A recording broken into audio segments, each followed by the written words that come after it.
It's fine. And the main speaker, Sorry, Don. I think it's Richard Inman, alright? That's right, yeah. And all who have come here tonight, despite this inclement weather.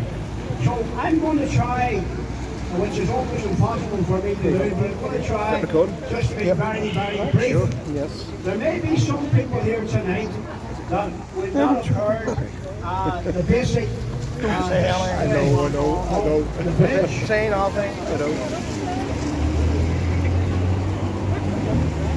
No, if we pull it back a bit, probably get the Don't play. be too concerned about this folder. I'm not going to read from every page. It's just to remind me maybe to mention certain things. But anyway, I don't need an umbrella. the bridge, as you see it here, was built in 1846 as a railway bridge. But when it was being built, they discovered the remains 40 feet of the original Great Bridge of Belfast. And they decided, because it was such a strong bridge, to encase it in the present Boyne Bridge. And so it was encased. There was, of course, an earlier bridge, 1611, and that was built on the same site, along with Belfast Castle in what is the city centre now. That bridge was built for the fortification of Belfast. It was a very important site. In fact, even going back before 1611, it was probably an ancient crossing place.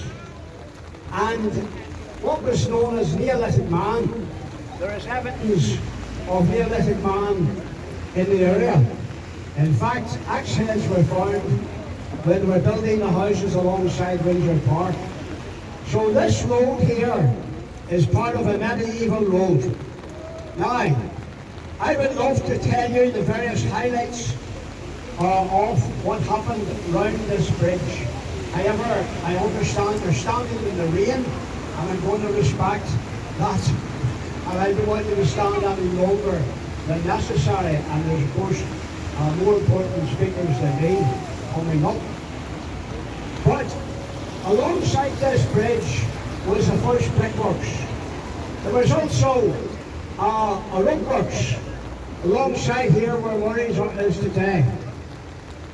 There was a water supply that supplied the centre of Belfast. There was the first transport, the stagecoaches, the 4 horses. There was numerous funerals, especially one in particular, with 10,000 crossed that bridge in a military funeral. I'd love to tell you about that, but maybe another time. But what I'm trying to say to you is that this site is very, very important. And there's no dispute about that. Now, very recently, they're talking about having a destination hub for tourists. And they're talking about having it in Royal Avenue, or around about Royal Avenue, North Street. Now, Ken Martin, who comes with Enfield Road, who is a degree in history and so on, he and I and others are pushing very hard that that destination hub should be just here, around the Boyne Bridge. Now, you say to yourself, is this not all over with? Have they not got planning permission to demolish the bridge? Yes, they have. They have planning permission to demolish the bridge.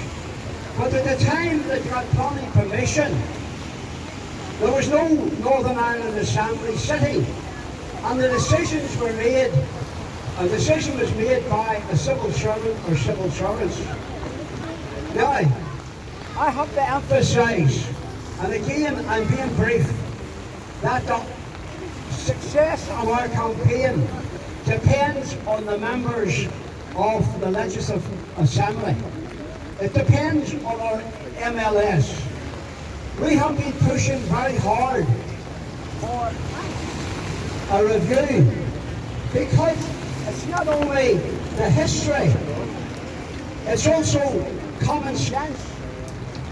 For example, of many things, I just mentioned one. When they do away with the bridge, it will be before the end of carriageway. And at Durham Street, Wall Street, there will be a token crossing. That crossing is going to result in accidents where people are going to be injured and people are going to be killed. There's no need for that, because by keeping the bridge, which by the way is not affecting the transport home, by keeping the bridge, people can walk onto the bridge in safety. But yet, they are prepared to do away with the bridge, replace it with a token crossing, resulting in accidents and people's lives. That's madness. That's madness. But as far as we're concerned tonight, we're standing here as a group of loyalists, a group that cherishes their history and their heritage. Now, could I just say that Translink from the very beginning has said that this plan to demolish the Boyne Bridge is supported by the Sandy Row people. In the 19th of August 2018, Linda Davis put in a comment to the planning authorities, and it listed all the names of groups in Sandy Row, including your band, by the way, including your band, and the walking tours and so on. The churches, political representatives, even the Orange Hall was mentioned. And this was put in by a person who doesn't even live in Sandy Row. And when I pointed this out to some of the groups mentioned, by the way, I have the list here if you want to see them. It was put into the planners. Support for the demolition of the Boyne Bridge by your band. But of course, Paul was quick to say, no, we never agreed to that. And then, like approach the others mentioned, they said they didn't put in that they supported the demolition of the Boyne Bridge. They're not even aware of a meeting where that was proposed. So, the Translink is continuing to use that to say that Sandy Row supports the demolition of the Boyne Bridge. Now, I can tell you something. The planning portal, which is the only thing you should really be looking at. I have a copy of the planning portal here. And you know, it lists everyone who made a comment about the full planning application. And you can look at every page. There is not one Sandy Row person mentioned on the planning portal. Not one. They got no support whatsoever from any resident of Sandy Row. But still, they kept on with the lie that Sandy Row supports the demolition of the Boyne Bridge. Now, I'm going to cut this completely. I was going to say a lot more, but I want to turn up to a very important point, and I'll finish with this. Well, maybe 2 points. Mr. Tom Aiken, an Alliance businessman, said about this application when the demolition of the Boyne Bridge takes place, and there's way open carriageway here. He says there's a tremendous opportunity for the people here coming through to walk up Sandy Row, walk up the length of Sandy Row, up to the university, to the hospital. I can see economic spin-off from that. Is that madness? When the people come out of the hub, they've a quite a wide square, they be known as the Saltwater Square. They go across that, they go across the Tooting Crossing, and then they head straight for Glen Hall Street. Now the only reason anyone would book Sandy Ring is that's the way they want to go. If I got off the bus or the train there, I'd go up Sandy Road. Do you know why? That's the way I'm going home. But this new development's not going to attract people to go up Sandy Road. In fact, Tom Aiken said the bit of Sandy Road to buy concrete. And I can tell you, it's going to destroy the businesses at the mall. And that mall will disappear. And that traditional entrance at Glengal Street will disappear forever. Richard, you'd expect you to see you in the shuttle sports. It's just over an hour, mate. Okay.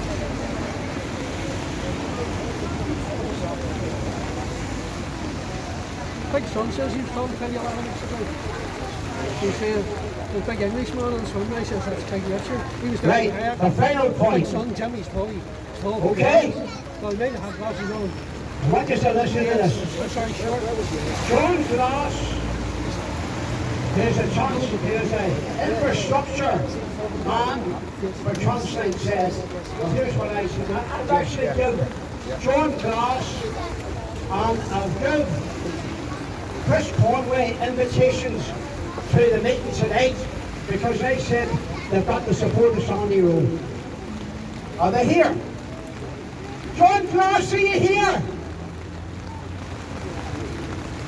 Chris Conway, are you here? I didn't think it would, you know. I didn't think we'd come. So here's the invitation I sent out to John Glass and Chris Conway. And I'll finish with this and I'll hand over to the other speakers. John Glass, you have stated as the Director of Infrastructure that you are delighted with the level of support for the transport hub plans, which includes the demolition of the Boyne Bridge. You claim, without specifying, that the support comes from a broad range of stakeholders, including, above all, the local community. Above all, the local community supports the demolition of the Boyne Bridge. Can you believe it? It is worth pointing out that your view, the local community above all stakeholders, well, of course we couldn't disagree with that view. But we invite you to come along and meet the community at a rally on the 6th of August at 7:30. It will be held at the King William Mule, facing the Boyne Bridge. You will get the opportunity to speak to the residents who you claim support the demolition of the Boyne Bridge. This invitation also goes out to Chris Conway, as he also has stated that Translink has the support of the local community going forward. So if you're claim, and not of Chris, that the demolition of the Boyne Bridge is supported by the community, then you should have no hesitation in accepting this invitation. John Glass, are you here? Chris Conway, are you here? No, but we are here.